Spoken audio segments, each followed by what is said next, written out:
मैं अभी बॉम्बे गया, वहां एक निहायत पढ़ी लिखी और इसी उत्तर प्रदेश की बहू थी वो। उन्होंने मुझे टेलीफोन किया कोई महीने 1.5 महीने पहले। तो जम्मू कश्मीर के सिलसिले से कुछ दलितों का भी एक सिलसिला है, वो पहले भी मैं आपके सामने बयान कर चुका हूं और वो इससे जुड़ा हुआ है। तो जब भी जाता था तो मैं उस घटना को बताता था और साथ साथ ये भी कहता था कि पूरी दुनिया में कोई किसी से कितनी भी नफरत कर ले, लेकिन वो नफरत, उस नफरत को संवैधानिक तौर पे जस्टिफाई अगर कहीं किया गया है तो वह है जम्मू कश्मीर। पढ़ी लिखी डॉक्टर हैं, बहुत पढ़ती हैं, संजीदा हैं। तो बड़ी मायूसी के साथ उन्होंने मुझसे कहा कि पुष्पेंद्र जी, क्या मैं आपको भाई कह सकती हूं? मैंने कहा कहिए, इसमें किसने रोका है आपको भाई? बोली मैं आपको राखी बांधना चाहती हूं। मैंने कहा 15 अगस्त को मैं मुंबई में हूंगा, आप मुझे वहीं राखी बांध दीजिएगा। जो बात उनसे मुझे करने के बाद पता चली,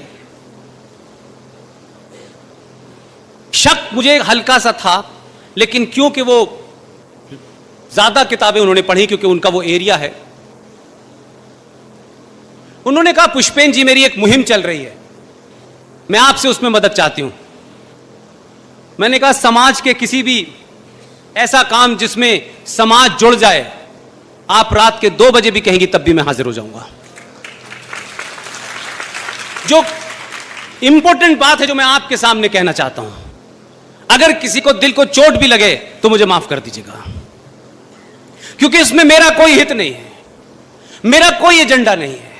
मैं उस समस्या से जूझ रहा हूं, उसकी निटी-गिटी को समझ रहा हूं। ये जो हमारे वाल्मीकि लोग हैं, जो दलित लोग हैं, ये सुअर क्यों पालते हैं? मैं चाहती हूं कि अब ये सुअर ना पालें। मैं उनकी बात को समझा नहीं। फंक्शन खत्म होने के बाद मैंने अपने कहा कि मेरे होटल में आ जाइए, उनके साथ में 3-4 और लोग भी थे। उन्होंने बड़े विस्तार के साथ मुझे ये बात समझाई और उस पूरी बात में मुझे लगा कि क्या इतने बड़े सैक्रिफाइस को, इतने बड़े एक ऐसे समय में जब आप खुद खतरे में हो, आपका समाज खतरे में हो, आप उससे समझौता करने की जगह आप उससे लड़ने की डिवाइस निकालते हैं। यह बहुत कम होता है। लेकिन क्योंकि उस दौर में, उस दौर की बात बता रहा हूं, उस दौर में इनकी महिलाएं बहुत खूबसूरत होती थी और उसका जीता जाता प्रमाण यह है कि उन्होंने कहा कि उस वक्त यह रिवाज था कि जो भी बहू आएगी गांव में, वो शुरू के 3 दिन तक शेख साहब के घर पे रहेगी और यह सिलसिला चलता रहा। उनसे होने वाली जो संतानें हैं उस दौर में, उन संतानों के बारे में आप महाराष्ट्र जाइए, डॉक्टर रेखा बंडवाल से मिलिए, आज भी वो संतानें शेख दलित के नाम से जानी जाती हैं। समाज के बड़े वर्ग ने उनको अलग थलग कर दिया था। इन्होंने कहा कि हमारी बहू बेटी शेख साहब आपकी 3 दिन के लिए दुल्हन तो बनेगी, लेकिन क्या हमें यह इजाजत है, क्या हम ये, आप इसकी हमें छूट दे सकते हैं कि जो हमारे कुल देवता हैं उसकी हम पूजा करने के बाद इसको हम आपके सुपुर्द कर देंगे। उन्होंने क्या किया कि पहले कुल देवी की पूजा की, उनकी कुल देवी थी, वहां जाके पूजा हुई और ये डिवाइस निकाली कि इस कुल देवी की पूजा में सुअर की बलि चढ़ेगी। तो सुअर की बलि दी गई और फिर उसके बाद क्या कहा गया कि हमारी कुल देवता की जो जानवर की बलि चढ़ती है, उस जानवर के खून में, हमारे सबके घर में जब भी बहू आती है तो आपने देखा होगा दरवाजे पे वो महावर रखते हैं थाली में, उसमें वो पैर रखती हैं और फिर घर में चलती हैं। यही रस्म है कि नहीं है? उन लोगों ने कहा कि जो बलि है जानवर की, जो हमारे कुल देवता ने ली है, हमारी ये बहू इसके खून में अपने दोनों पैर गीले करेगी और जिसके भी घर जाएगी ये ऐसे ही जाएगी सबसे पहले। और ये सिर्फ उन्होंने करा नहीं, इसे करा और ये जानते हुए कि ये खबर पता चल जाए, इसका ढिंडोरा भी पीटा। और जब ये खान साहब को पता चल गया कि सुअर को काटा गया है और उसके खून के पैर इसमें हैं, ये मेरे बिस्तर के पास आ जाएंगे तो अल्लाह मुझे तो वैसे ही खारिज कर देगा, तो पहली फुर्सत में ये रस्म उसी दिन से बंद हो गई। तो जो हजारों साल से जिनके पास ऑप्शन थे, जिनके पास ऑप्शन खुला हुआ था अब्दुल्ला की तरह, उन्होंने उस ऑप्शन को नहीं चुना। वो आज भी हैं।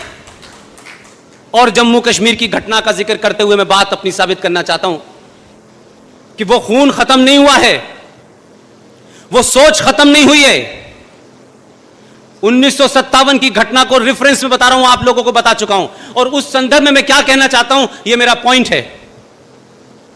1957 में उस वक्त जो शेख थे 1200 साल पहले, मुझे उनका पता नहीं, लेकिन ये नकली शेख कश्मीर में जो हैं, कन्वर्टेड जो हैं, जिन्होंने तलवार के दम पे नई शलवार पहन ली है, इन्होंने क्या किया, इनको लगता था कि हम जितना अत्याचार करेंगे उतना ही होगा। तो शेख साहब के उस सूबे में 1957 के अंदर दलितों ने, वहां जो लोग सफाई का काम करते थे वो दलित नहीं थे, वहां हड़ताल हो गई, महामारी फैल गई, तो शेख साहब है, करते हैं, बाकी कुछ नहीं करते। तो आप सोचिए कि बख्शी गुलाम मोहम्मद साहब, जिनके नाम के आगे मोहम्मद लगाए, उन्होंने अपने कैबिनेट के 2 लोगों को भेजा कि भाई जाइए, हिंदुओं में कोई कम्युनिटी होती है वो ये गंदगी साफ करती है, उसको लेके आइए। उनके 2 कैबिनेट मिनिस्टर गए गुरदासपुर, पठानकोट और अमृतसर, और 200 वाल्मीकि लोगों को लेके कश्मीर में आए, और उनसे यह वादा किया गया कि आप यहां रहिए, हम आपको नागरिकता भी देंगे, हम आपको नौकरी भी देंगे। मैं उन तमाम लोगों से मिला हुआ हूं इस 35A के दौर में, सबको गले लगाया मैंने। आप सोचिए जरा, 1957 के अंदर तो भारत के अंदर इंग्लिश सिस्टम भी नहीं आया था। उस वक्त की क्या प्रथा थी कि वो शेख साहब की गंदगी जो दिन भर वो अपने पेट में इकट्ठी करते थे, वो दलित सर पे रख करके उसको शहर के बाहर डालने जाते थे। ये 1957 की घटना है। पूरे देश में इस प्रथा को, सर पे मैला ढोने वाली प्रथा को समाप्त कर दिया गया, लेकिन जम्मू कश्मीर में भारत का कानून नहीं चलता, मानी थी। उनको 1957 से लेकर के उनकी 5वीं पीढ़ी आ गई है, उनके बच्चे आज राष्ट्रीय चैंपियन हैं, एमबीबीएस करके डॉक्टर बने हुए हैं, एमबीए करके बने हुए हैं, इंजीनियरिंग करके बने हुए हैं। कितना दबाव आर्थिक और मानसिक और सामाजिक रहा होगा कि वो भी पिछले 60 साल से न तो वोट दे सकते थे, न उस राज्य में उनको नौकरी मिल सकती थी। लेकिन आप सोचिए जरा, इस हिम्मत की दाद दीजिए, इस बात को सराहिए। मैंने वो सीन अपनी आंखों से देखे हैं, आप सब लोग विजुलाइज कर सकते हैं इस बात को। उन लोगों को पिछले 70 साल से लगातार यह कहा गया कि अगर आप इस्लाम कबूल कर लेंगे तो फिर हम आप। आज हमारे देश में मुझे बड़े अफसोस के साथ कहना पड़ रहा है कि लोगों की बड़ी बड़ी जातियां होती हैं, लोग बड़ा अपनी जाति का घमंड देते हैं, लेकिन मैंने तो सुना है कि नौकरी दे दो तो लोग क्रिश्चियन हो जाते हैं, नौकरी दे दो तो लोग नाम बदल लेते हैं। तो सिर्फ आप इसलिए कि आपको लगता है आप ही हिंदू हैं, तो माफ कीजिएगा, अगर इस देश में कोई कट्टर, कोई बहादुर, कोई दलित है जो आज आधुनिक भारत में 2019 तक लगातार उन तकलीफों को बर्दाश्त रहने के बावजूद भी उसने गंदगी ढोई, उसको नौकरी नहीं मिली, उसके दादा परदादाओं ने गंदगी उठाई, उनके बच्चे आज भी उठा रहे हैं, लेकिन धर्म नहीं बदला।